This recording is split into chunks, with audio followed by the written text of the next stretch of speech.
How about this? Yes, that's a little better. I'll say it again. Good morning. And welcome. So good to see everybody.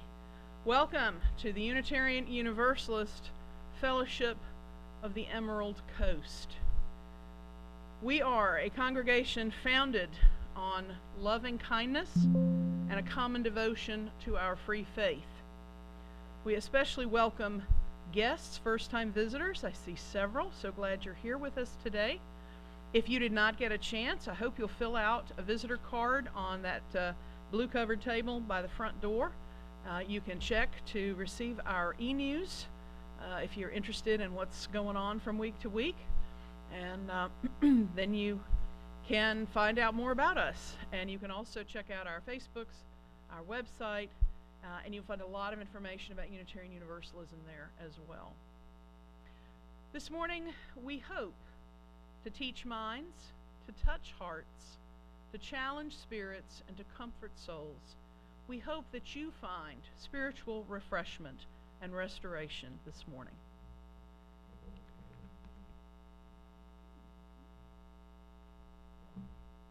Hello again, welcome. I'm Joshua Moore, your service leader for this morning. I just wanted to make a few announcements to say, please refer to the order of service for any upcoming services and announcements. And I would like to point your attention to, we have our second hour offerings. We do different groups every week, and this week we have TED Talks in the library behind you. And Pagan Pathways, which will be held in the sanctuary here up front, as well as a choir rehearsal in the choir room for anyone who likes to sing. It's we always need more voices. So, and please join us for refreshments after the service as well. And I would ask you to please silence cell phones and other devices if you can. The prelude now prepares us for the service.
Ask Lorelei to come up to help me with the chalice lighting.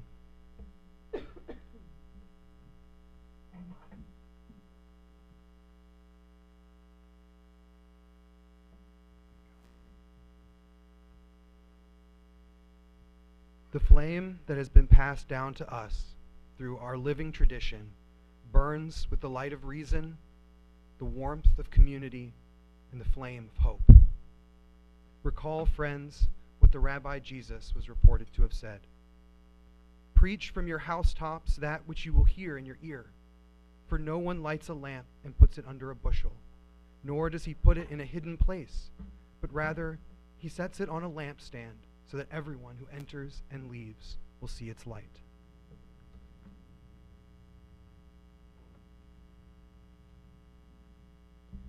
Our call to worship is a responsive litany. Your part is you are welcome here. Wherever you live and wherever you have traveled, you are welcome here. Wherever you are on your faith journey, and whatever life-affirming beliefs you hold, you are welcome here. Whatever cultures and traditions help make you who you are welcome here. However you identify yourself, your name, your pronouns. You are welcome here. Whoever you love and however you respectfully bond with others, you are welcome here. We embrace your unique beauty, your face, your skin, your form. You are welcome here. We are accepting of your appearance, clothing, and decorations. You are welcome here. We have all experienced this welcome, and we want to share it. You are welcome here. Would you please take your gray hymnals? And if you can't find one, if you'll raise your hand, someone will bring you one. Gray hymnals. 331 is our opening hymn. Life is the greatest gift. Number 331. We will sing all verses. As you are able, I invite you to stand.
Be seated.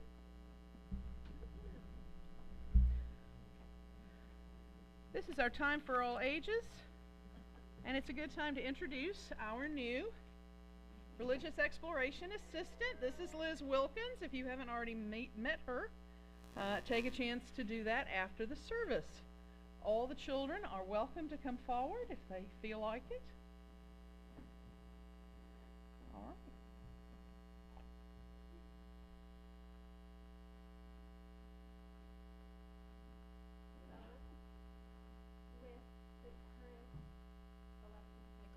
Us. I'm sure you've heard your parents speaking about voting and how important it is on Tuesday, right? Thank you. I'm flying by the seat of my pants. Okay, so we're going to go ahead and read this. Oh, what do you got? In school, I was learning about voting. Yeah, so you might have done some voting in school to practice, right? No? Okay. All right. Well, we're going to read this Cat in the Hat book about voting called One Vote, Two Votes, I Vote, You Vote. All right? So, voting is something we do every... Just keep going. Just keep going. I'm really sorry about that. This is why it's Can't get worse. Keep No. Voting is something we do every day. It's a way we can choose that gives us our own say. We vote for class president, which snack to get, where to go on class trip, what to pick as class pet. Voting gives each of us our very own voice. It allows a large group to make one single choice. How do you vote? With a proudly raised hand, marks on paper, thumbs up or thumbs down. Understand? Can you choose not to vote? Yes, but that's a sure way to lose your own voice and not have a say. The item or person that most of us select will wind up the winner, the one we elect. The biggest of all, America's voting events chooses our president and vice president. Are presidents important? Oh yes, They are. Very. They head up the government and the military. Vice presidents take over on the unhappy day when presidents get sick or else pass away. Every 4 years we elect them, you see, because we live in a democracy, a government for the people and run by them too, which means that this country is governed by you. Every 2 years, we elect senators and congresspeople of our choice to make laws in Washington and be our state's voice. We also elect sheriffs and mayors and such. Do local elections count? You bet, just as much. When our founders drew up the Constitution, it's true, they said folks should vote, but they did not say who. Since then, our history is marked by brave fights waged by people who struggle to win voting rights for all of the races and all of womankind, and also for 18-year-olds, bear in mind. So we have a voting rights timeline. So in 1870, the 15th Amendment, black men can vote. 1920, the 19th Amendment, women can vote. 1924, Citizenship Act, Native Americans can vote. And 1971, the 26th Amendment, 18-year-olds can vote. That means that quite soon you will get to vote too. So please pay attention. This matters to you. Only citizens can vote, and as you've just been told, people who are at least 18 years old, you must sign up in person or on the internet with name, address, and birth date. And one more thing yet. You can write down your party if you do not mind. Cakes and ice cream, you're thinking? Is the party that kind? This kind of party I'm here to report is the kind we know as the political sort. You have the Democratic Party and the Republican Party. You have the Libertarian Party, the Green Party, and the Independent Party.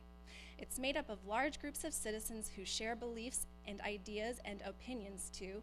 Democrats and Republicans are the biggest two, plus small parties to pick from, more than just a few. So you have usually the Democratic candidates and the Republican candidates running. In primary elections run before November, votes will be cast by each party member for the candidate who they hope and will pray will be on the ballot come election day. Candidates set out on the campaign trail to convince voters that they will not fail. A vote for me, the candidate will say, will make your dreams come true someday. With speeches and ads and town hall meetings, with handshakes and waves and cheery greetings, they work to win the voters' trust, to win a nomination. This is a must. I may be wrong, but it does seem to me that voting is one big responsibility. As a voter, you must follow news carefully. You should read, watch, and listen, and try to see what the candidates, if elected, plan to do. What are their beliefs? Do they ring true for you? Debates are held for the people to see. The candidates talk on live TV. Moderators on hand have questions to ask. To give their best answer is the candidate's task. A debate is an argument that's meant to sway. It's run by rules in a most formal way. At meetings called rallies, supporters get out to cheer the candidate they most care about. Supporters on the phone or going door to door say, vote for my party on election day. They raise lots of money, collect change in jars, and sell campaign stickers to stick on cars. George Washington won the vote, so I've been told, during a winter that was snowy and cold. In 1845, Congress passed a vote to say there would be an earlier election day, November. The day each year is easy to remember. It's the Tuesday after the first Monday in November. I should have read this first. This date was chosen for a very good reason. It came at the end of the harvesting season.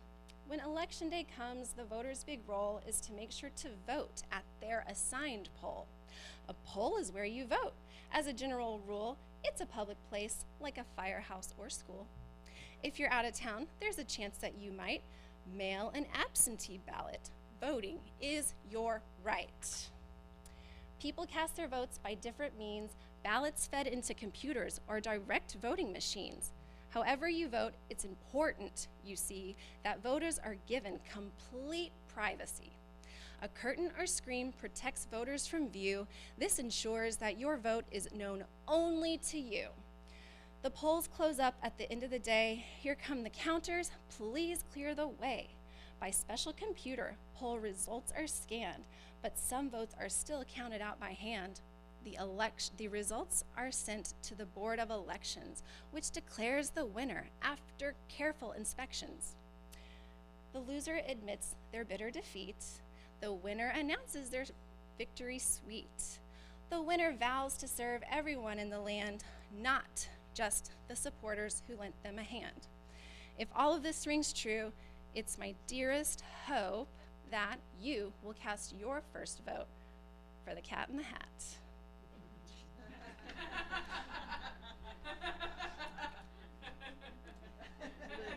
Liz, why don't you take him out that way? No. We'll take care of it. Let's go the other way.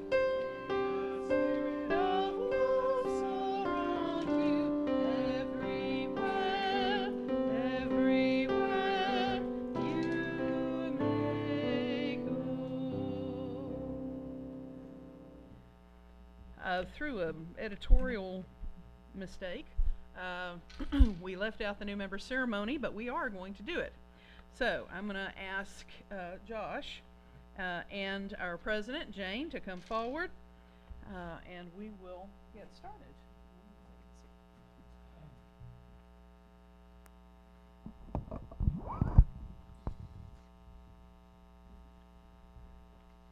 Hi again. Now is the time during this service that we honor our newest members and their decision to join our congregation. Each of the following people have expressed the desire to join with our Unitarian Universalist Fellowship of the Emerald Coast. As your name is called, please come to the front. Meg McDaniel. I think that's it.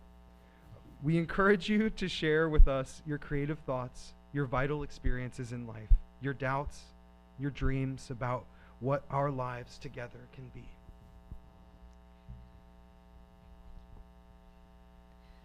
Good morning. My name is Jane Park. I'm the president of this congregation, and it is a joy. It is such a joy to welcome you as a member into our fellowship. So becoming a member of this faith community is an important step, a first step. I encourage you to grow your religious life and explore and share your unique gifts.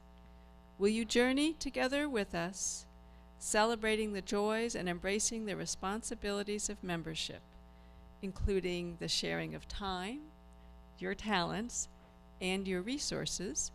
If you agree, please say yes.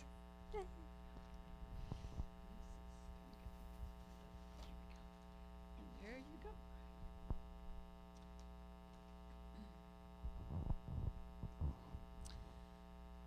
In the bag is the Pocket Guide to Unitarian Universalism. It is filled with stories and wisdom about our faith tradition. Of course, it's just a peek. There's a lot more to learn. Ours is a shared ministry to help each other find meaning in life and to build a just and compassionate world, working to fulfill the vision and mission of our fellowship.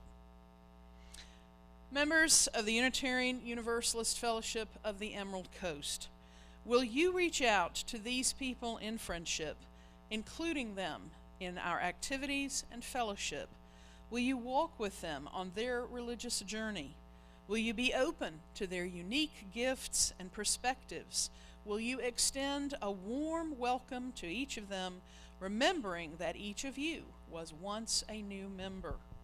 If you would please join in the response up on the screen. Yes.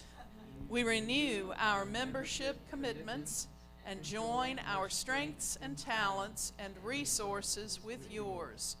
You are a part of us, and we are a part of you. Here is your packet. And we're going to ask Meg to come over and sign the book, which makes it official.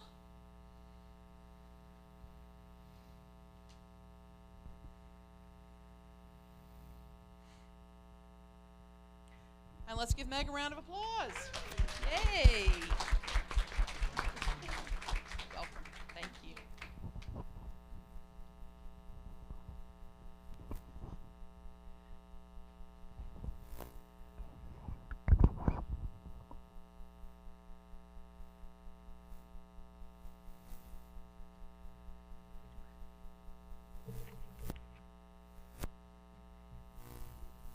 And this will, admittedly, I guess we have a new bowl there for us. Thank you, Josh. A revered tradition in our fellowship is the sharing of personal joys, milestones, concerns. This is a sacred time. It is for individuals who are experiencing truly significant events in their personal lives. We invite you to come forward, place a pebble in the bowl, and share silently or in just a few words. Through this brief ritual, we deepen our connection to one another.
Busy week for just a few seconds of silence.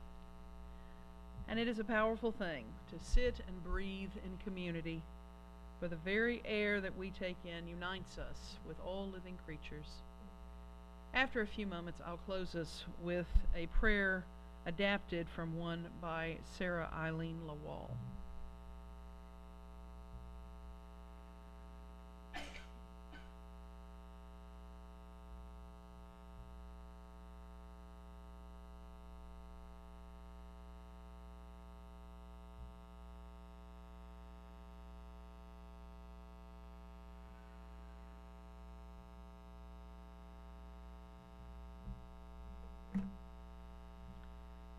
In this time of uncertainty, of fear and angst, our nation holds its collective breath. In this time when words are used as weapons, our nation clenches its fists, tightens its shoulders. May we remember that we have faced uncertainty before. We have weathered storms. We have been consumed by flames. We have risen from the ashes. And we will again. We, the people. May we remember our shared humanity, our universal kinship, our interdependence, as we unclench our fists and breathe together. May we recognize the spark of the divine inside each of us, even those we hold in opposition. In this time of uncertainty, we remember that good will go on as we work to move forward together, we the people, seeking that which unites us with our arms reaching wide for life, liberty, and the pursuit of happiness. May love prevail. Amen. Shalom. Blessed be.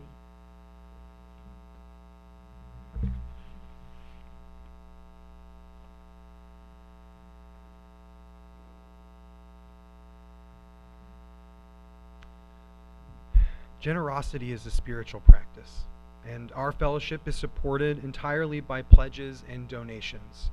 If you are paying your pledge today, please mark your check in the memo line.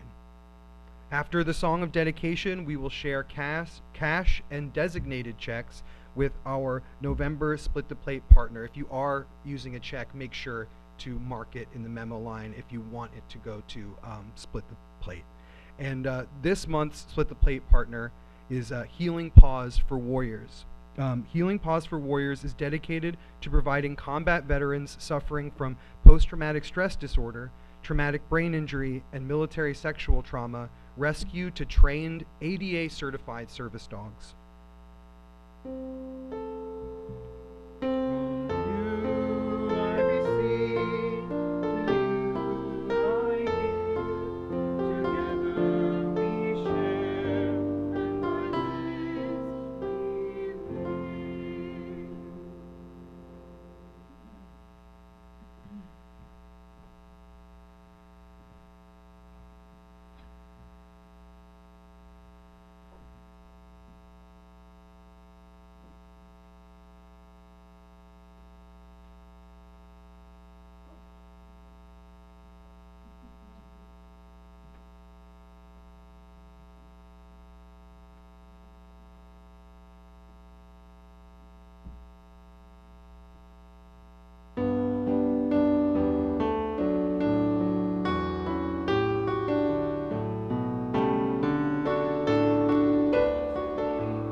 Ever been skydiving? Hands? Skydiving? I'm kind of surprised given all the military folk that we have in our congregation. Maybe they're all resting from their latest skydive. Well, not me. In fact, I am fundamentally opposed to skydiving. The only way I would ever jump out of a plane is if it were on fire, and even then, I'm not sure. I knew a guy some years ago who was a member of a skydiving club, and he jumped 26 times on purpose for fun. He used to say that any idiot will jump once.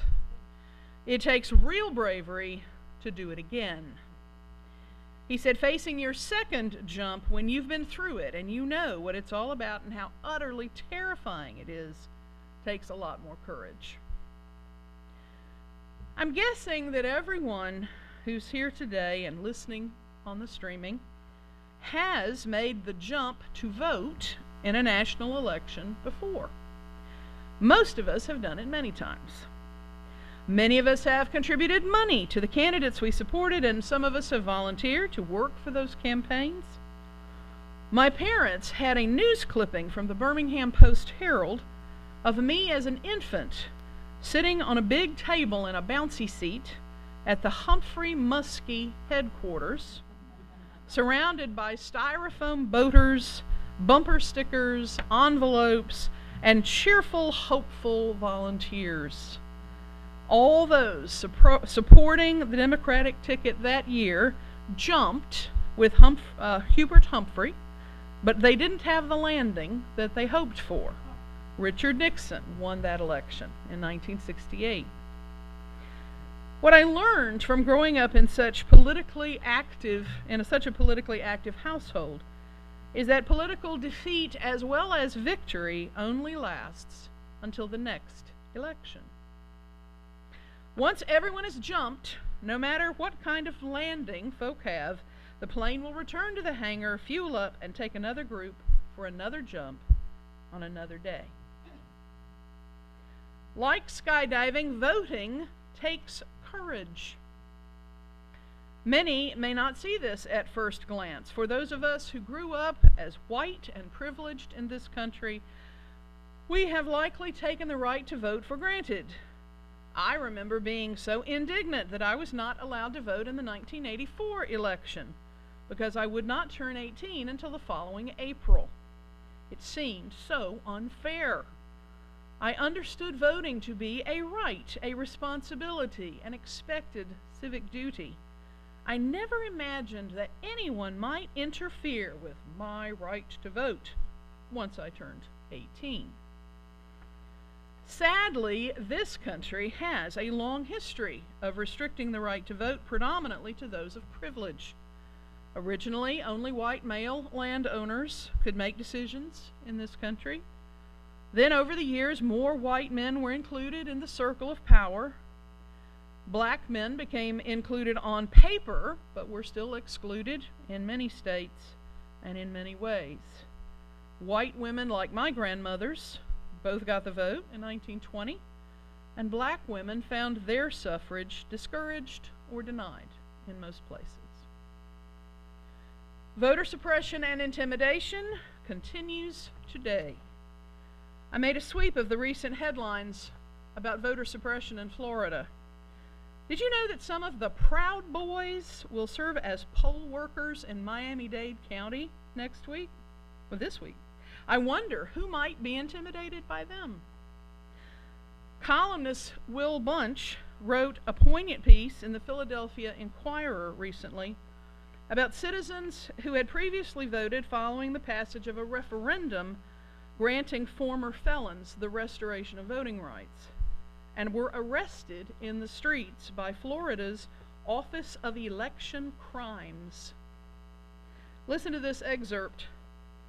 The body cam videos released out of Florida this week showing the utter shock and confusion of citizens, predominantly black, handcuffed by cops and dragged off to jail over alleged voting crimes, are so shocking to watch.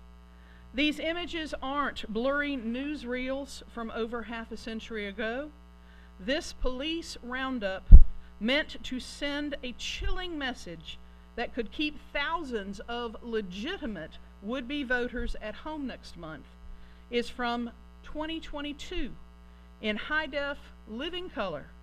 This is what today's Jim Crow looks like, captured on film. Since the 2020 elections, followed by the failed insurrection of January 6, 2021, the right of citizens to vote in this country has been in jeopardy. It seems that efforts to disenfranchise citizens have increased exponentially. By increasing the barriers and decreasing the access to voting, and strategies to prevent legitimate votes from being counted, or finding and creating false numbers of votes, certain people and groups are boldly attempting to disrupt our democratic constitutional republic. It seems that our democratic process is under as great a threat as it has ever been. The fifth of our UU7 principles, which Unitarian Universalist congregations covenant to affirm and promote, is the right of conscience and the use of the democratic process within our congregations and in society at large. Reverend Parisa Parsa, Executive Director of the Public Conversations Project, reminds us that in our religious lives, the democratic process requires trust in the development of each individual conscience, a belief that such development is possible for each of us, as well as a commitment to cultivate our own conscience.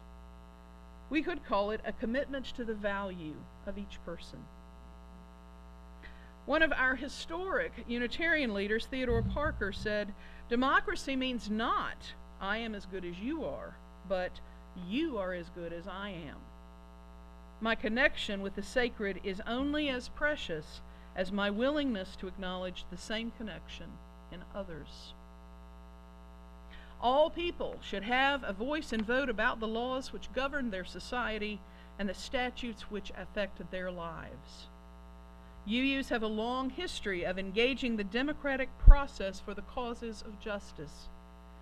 Our country ideally allows the adult citizens to elect qualified persons to represent their interests and the interests of their community in the formation and enforcement of a fair and just legal system and a useful governmental infrastructure designed to serve the public interest.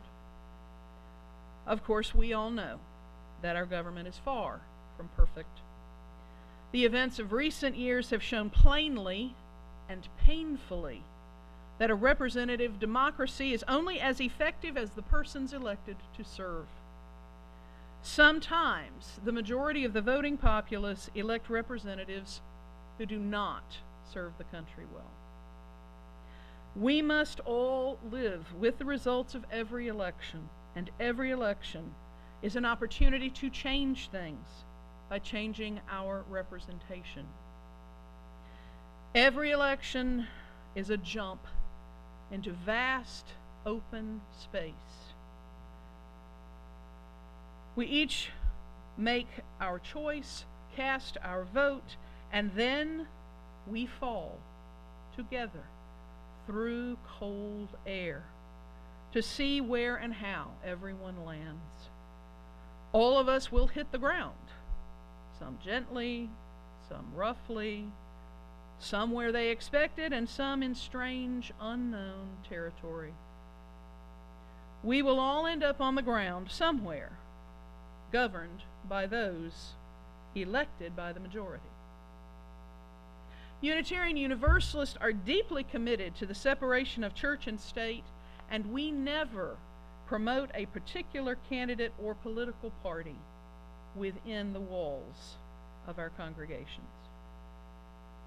We find various ways to highlight issues of concern, especially as relates to all causes of human freedom and justice. We oppose oppressive systems of government and laws which promote white supremacy, heteronormativity, sexism, ageism, and other unjust positions and practices which marginalize and oppress. The Unitarian Universalist Association urges every UU to carefully consider the issues and the candidates and to vote according to one's conscience. Our Reverend President, Susan Frederick Gray, has this to say to all of us. As Unitarian Universalists, it is important to remember that our commitment to democracy is not just political or moral, it is fundamentally theological. It grows from our affirmation of the inherent worth and dignity of every person, and the Universalist understanding that we are all part of one creation, interconnected. These theological values of human dignity and interdependence are why we know everyone needs a voice in the matters that affect their lives. On Tuesday morning in Birmingham, I will drive across town to pick up my older son and take him to our polling station to vote. Then he will come home and look after his brother while I take my husband back to the same polling station and assist him in voting because of his poor vision. And then I will bring him back home and take Liam back to school, and it will likely take a couple of hours at most. I expect that by Tuesday night, we will be hearing stories from around the country of people who work much harder and for many more hours to exercise their constitutional right to vote. As we head to the polls on Tuesday, unless you've already voted, and as we all watch the news and the social media Tuesday night, we will be tempted to look around and size each other up as friend or foe. Will they be voting for the same candidates I am, or will they be voting for the wrong candidates? Are they part of my party or the wrong party? Are they my allies, my friends on the right side of issues, or are they enemies on the wrong side? We will be tempted to think in terms of us and them, and we may find ourselves perceiving the people around us as potential enemies. We must be very careful of this. If we really believe that people should vote their conscience, then we must allow for people to vote differently from ourselves. People do not always agree, and there is no community more aware of that than ours. We are intimately aware of the differences between us, and we are also committed to respecting those differences. Balancing our commitment to the individual right of conscience with our commitment to justice and to opposing oppression in every form is our very difficult theological and practical challenge as Unitarian Universalists. We must remember, everyone in this country is scared. We are all scared of what will happen after November 8th. We are each scared of what will happen if the candidate we vote for, whoever that may be, if those candidates don't get elected. No matter our various views and opinions, no matter our choice of candidate for the many elected offices, no matter which party we support, we are all, every citizen of the United States, united in our fear of what happens after the election. Everyone will be forced to jump out of the plane, but the where and the how of the landing are very uncertain. If we are very lucky, there will be clear, irrefutable election results on November 9th. Then we can move forward to figuring out what happens next. However, it seems more likely that there will be some delay and turmoil over the election results, and that turmoil will probably last a while. Regardless of the results, a significant part of our U.S. citizenry is going to struggle to get back up after a rough landing. If your candidate loses, then you, or I, will have to pick ourselves up from our rough landing, tend our wounds, grieve for our loss, and help each other look toward another day and another chance to make the changes we want to see in our government. I believe this may actually be the easier path. If your candidate wins, or mine, I believe it will be harder to respond to that result with the grace and kindness that will be sorely needed.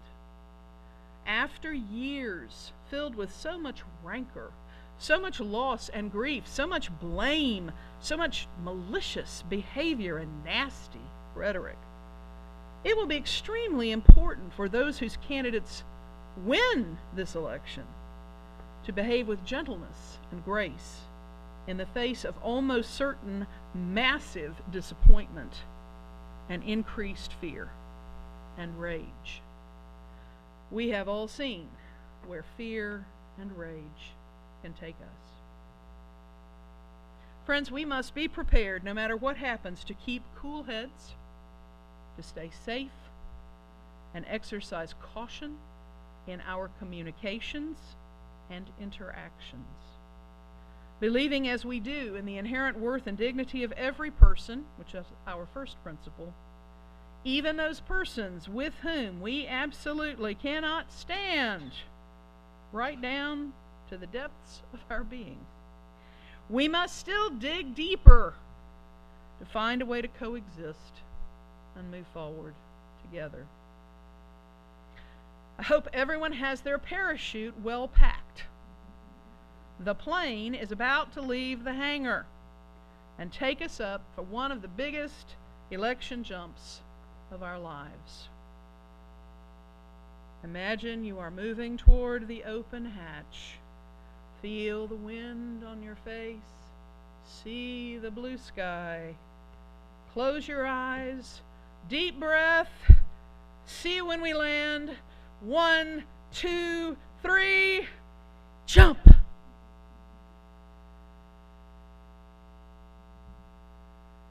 Amen.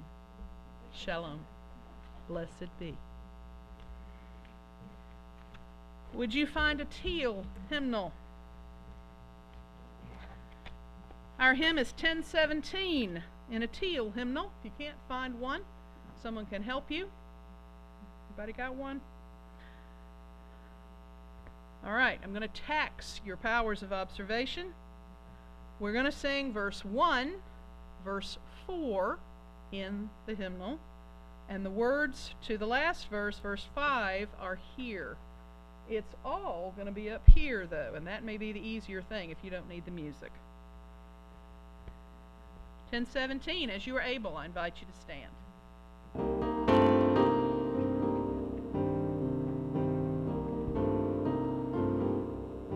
We are building a new way. We are building a new way. We are building a new way, feeling stronger every day.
though we may extinguish this chalice, may its flame stay with you, and direct your thoughts toward reason, guide your heart toward love, and move your hands toward service.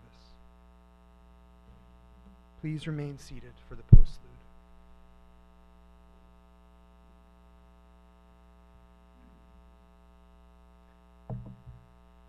Siblings and kindred, take heart, be encouraged. Never say die. Let's prepare to jump, and we will be there for each other when we land. Let us go in peace.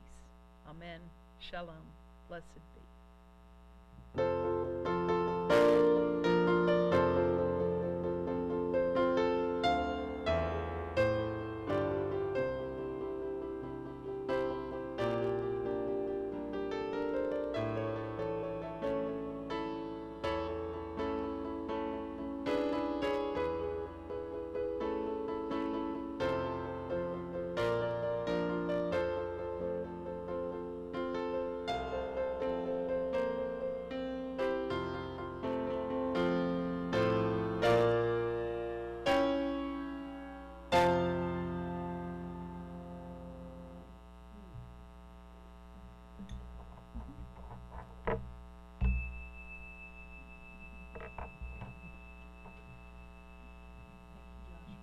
Did a great job.